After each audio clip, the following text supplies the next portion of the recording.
Sevgili dostlarım hepinize merhaba. Ben Başkan 35. Öncelikle hepiniz yayınımıza hoş geldiniz. Evet sevgili dostlarım bu yayınımızda sizlerle birlikte doları yorumlayalım. Gram altını yorumlayalım. Gram gümüşü, altın ons, sterlin, TL ve Euro TL'yi sizlerle birlikte burada yorumlayalım. Bitcoin'e de bir bakalım. Son dönemlerin yükselişe geçmiş ürünü Bitcoin'e de bakalım. Evet dolar TL kuru ile ilgili arkadaşlar kötü haberler maalesef ki peş peşe gelmeye başladı. Mart ayında Jerome Powell'ın e, 0,50 bas puanlık faiz arttırımına yeşil ışık yakmasıyla ilgili bugün basında çıkan haberler vardı. Jerome Powell özellikle Rusya-Ukrayna arasındaki savaşın etkilerinden dolayı ABD'de ekonomik gelişmeleri yakından takip ettiklerini ve bunun kısa zamanda enflasyon üzerinde etkilerini de izleyeceklerini bildirdi. Jeremy Powell'ın yapmış olduğu açıklamalar neticesinde ABD'de son 39 yılın en yüksek enflasyonunun görüldüğü ve Fed'in enflasyonla mücadele için elinden gelen tüm enstrümanları da kullanabileceğini bildirdi. Bu da piyasalar tarafından Fed'in artık Mart ayı içerisinde bir 0,50 bas puanlık faiz artışına gidebileceğinin sinyali olarak algılanmış durumda. Ayrıca Goldman Sachs'tan gene bir kötü haber var. Goldman Sachs özellikle Türkiye ekonomisiyle ilgili yapmış olduğu öngörüler ve tahminlerle biliniyor. Goldman Sachs'ın yapmış olduğu açıklamayla da Rusya-Ukrayna savaşının etkilerinin Türkiye tarafında turizm gelirleri ve enerji giderleri maliyetleri bakımından kötü yansıyacağı ve bu durumun da ilerleyen dönemlerde Türkiye'de enflasyonist baskı olarak iyiden iyiye hissedileceği şeklinde bir açıklaması var.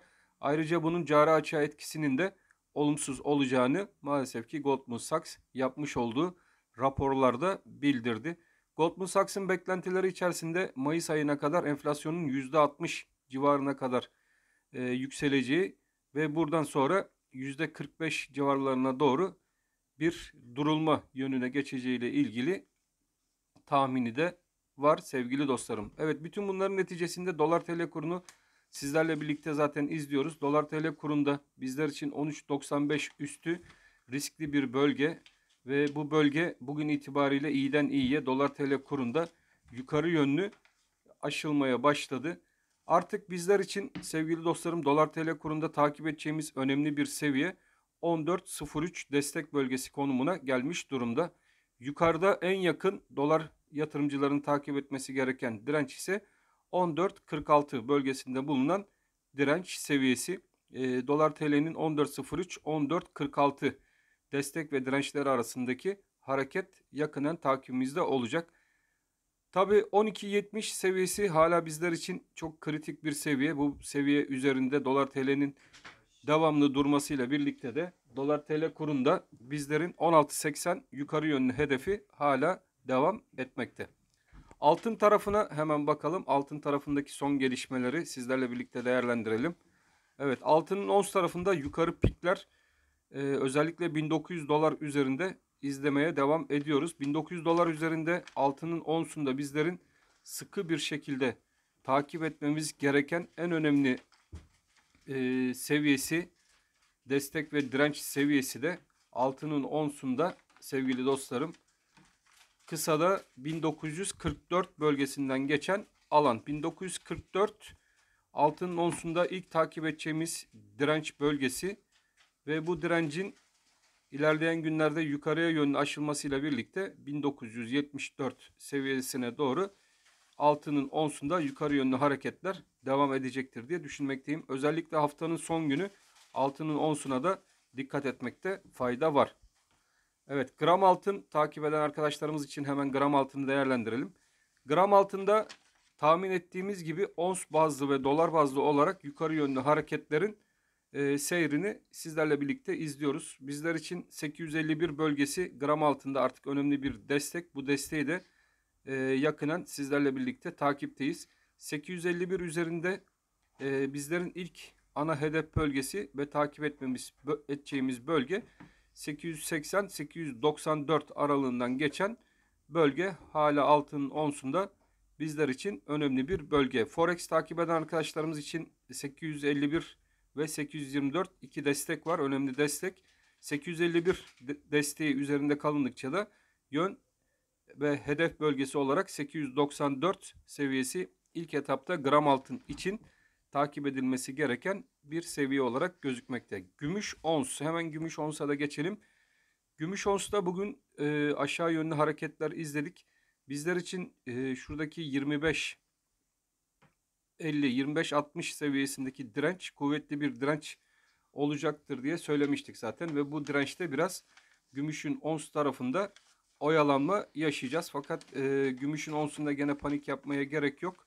İlerleyen günlerde bu 25-50'nin yukarı yönlü kırılması ve buradaki kalıcılıkla birlikte bizler gümüşün ons tarafında 28 dolarlara doğru giden bir hareketi sizlerle birlikte takip edeceğiz. Gümüş gram. Evet, gümüş gramda da hemen gümüş ons grafiği üzerinde anlatalım. Forexçilerin ve Viyopçuların özellikle takip etmesi gereken destek 10.85 desteği. Yukarıda da 11.48 gümüşün gram tarafında bizlerin ilk hedef olarak belirlediğimiz direnç bölgesi mevcut. Bu bölgenin de ilerleyen günlerde gümüşün ons bazlı 25-60 seviyesi üzerinde tutunmasıyla birlikte 11.87 civarına doğru giden gram gümüşü takipte kalacağız sevgili dostlarım. Evet, Euro'ya hemen geçelim. Kısa kısa hepsini anlatmaya çalışalım. Euro Türk Lirası. Evet, Euro Türk Lirası'na baktığımız zaman Euro Türk Lirası'nda 15.70-15.60 civarlarında bir fiyatlanma. Euro'da da hala bizler için 15.80 önemli bir bölge ve bu bölgenin ve direncin kuvvetli bir direnç olduğu, fakat bu direncin kırılmasıyla birlikte de Euro'da 16.50-17 civarlarına doğru giden bir hareket sizlerle birlikte izleyebiliriz. Aşağıda Euro'nun en kuvvetli destek vereceği alan ise 14.70 civarından geçen bölge. Bu civarda tutunduğu müddetçe 14.70 ve 15.80 önemli takip alanları. İlerleyen günlerde de 17 TL civarına doğru giden bir euro sizlerle birlikte izleriz sevgili dostlarım. Sterlin TL. Evet, Sterlin TL'deki arkadaşlara da hemen bir hatırlatma yapalım. 18.80 kuvvetli direnç zorlanıyor. Bu direncin üstüne atmamız durumunda sterlinde 20-21 TL'ler civarına doğru giden bir yükseliş sizlerle birlikte izleyebiliriz. Burada da sterlinde özellikle 21 TL civarına doğru yukarı yönlü hareketler bizler için sürpriz olmayacaktır sterlin takip eden arkadaşlarımız. Hemen Bitcoin'e bakalım. Bitcoin tarafındaki son gelişmeler. Evet, Bitcoin'de şu an 44.200 dolar seviyesinde hareketler izliyoruz. Bitcoin'de özellikle 37.000 dolar artık bizler için bir dip olarak kabul edeceğimiz bölgeydi ve biz bu destek bölgesini artık 38.900 dolar seviyesine çekmiş durumdayız. Burası ilk desteğimiz. Önemli kuvvetli bir destek konumuna geçmiş olan alanımız ise 43.280 bölgesi. Artık 43.280 üzerindeki kapanışların devamının ve tekrarının gelmesi durumunda Bitcoin'de hedef 46.000-47.000 dolarlar seviyesine doğru izlenmesi gerekli alanlar olacaktır. Evet sevgili dostlarım, kısa kısa bütün piyasalara genel olarak değindik. Önemli son dakika haberlerini sizlere ilettik. Ben hepinizi çok seviyorum. Hepiniz Allah'a emanet olun. Hoşça kalın arkadaşlar.